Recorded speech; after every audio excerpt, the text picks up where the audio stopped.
Hello everyone. So some of you may have seen this news already. The Freedom for Russia Legion has invaded Kursk and Belgorod again, in Russia. This time with tank support. The map on screen here shows the supposed attack points, put together by Null Reports on Twitter. Now, before I check some of the combat footage, I'm going to play the statement from the Freedom of Russia Legion, which has had English subtitles added to it via an app. Честь имею. Дорогие сограждане, когда из Белгорода на некогда дружественный Харьков летели кабы, Москва ликовала. Когда приграничные регионы обстреливали в ответ на путинскую политику, Москва молчала. Когда вас забирали мясом на фронт вдали от дома и грузили в автозаки, Москва смеялась. Мы приходим не для того, чтобы убить, стереть, уничтожить или наказать.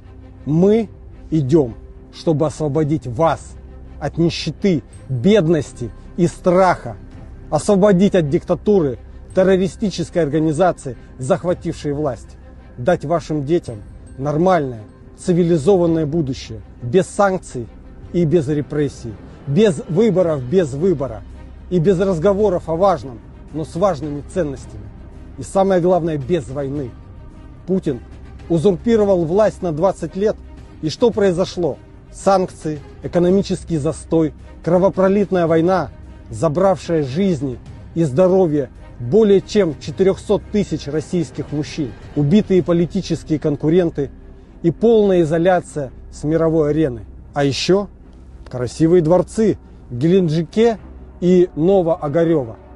А теперь он планирует идти на еще один срок и править до самой своей смерти. Мы не позволим. Мы такие же россияне, как и вы. Мы тоже имеем право на волеизъявление. И наша воля не признавать кровавого диктатора президентом России. Мы сделаем все, чтобы он успел из Новоогарева переехать в Полярный Волк. Мы знаем, как там относятся к местным жителям. Легион идет на выборы. Ждите нас. Честь имею.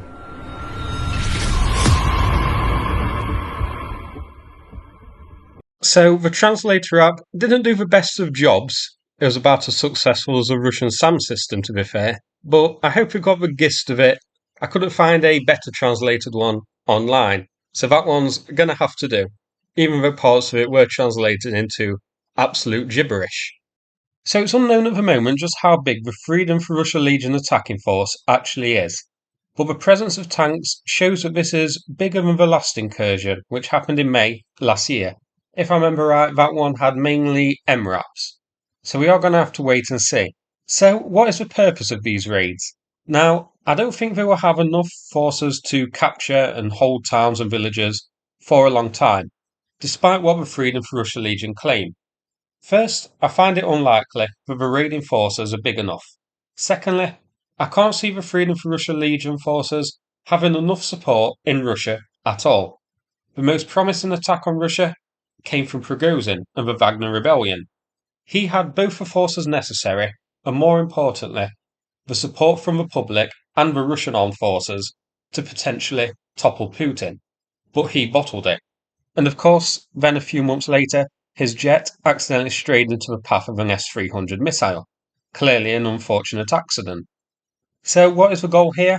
I expect this is solely be a diversion, showing Russia that the border with Ukraine isn't secure, that Ukrainian forces or Freedom for Russia Legion forces can raid the border, can cross over, can attack towns, villages and that sort of thing, and even temporarily capture and hold them. This will force Russia to again keep forces in this border region to protect it.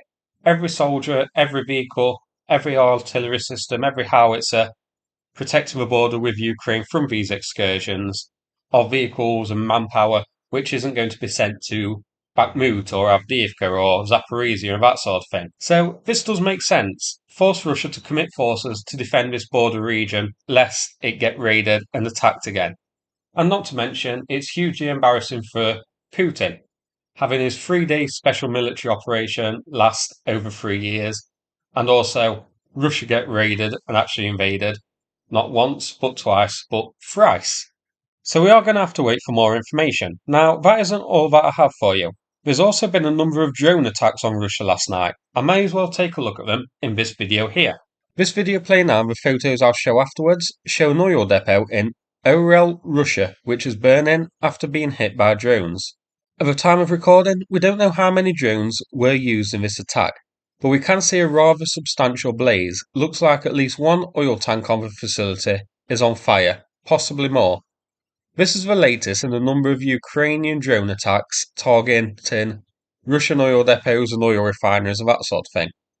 If I had to guess, this is likely the latest use of Ukraine's Shahed variants, which we've seen them used in the past couple of months. Orel, you can see, is about 175 kilometres from the border with Ukraine. It's north of Kharkiv. So, not the longest distance strike we've seen. Remember, we've seen Ukraine use these drones to hit targets near St. Petersburg, close to 1,000 kilometres away. But they've still penetrated a lot of airspace to hit this, showing that there's still sizable gaps in Russia's SAM defence network. So, plenty of targets for Ukraine to hit. If one drone gets through, others can. So, we're going to have to wait to see what Ukraine hits in the future. Now, let's take a look at our next one. I have just a photo here, but this shows another oil facility of Russia's burning after being hit by drones last night. Once again, you can see that this is quite a substantial sized blaze that's been caused. I think it's again likely that these Shahed copies were used here once more. So these are proving quite a successful weapon system for Ukraine. The Shahed itself is actually pretty decent. Russia uses it well, it's caused a lot of damage in Ukraine, and yes, quite a lot of them get shot down.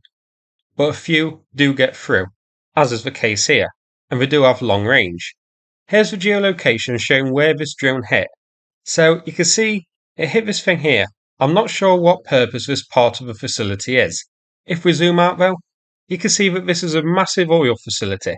I read online it's one of the biggest in Russia. This is the Lukoil complex in a settlement called Kostovo. I guess its name could now be changed to the Bad Luck Oil Complex. This is a long range one, as seen here, over 800 kilometres to the border with Ukraine. You can see that this is east of Moscow. So again, more gaping holes in Russia's leaky air defences are exposed here. And wait, there's more. This video I'll play is from the last hour or so. It's air sirens sounding in Voronezh.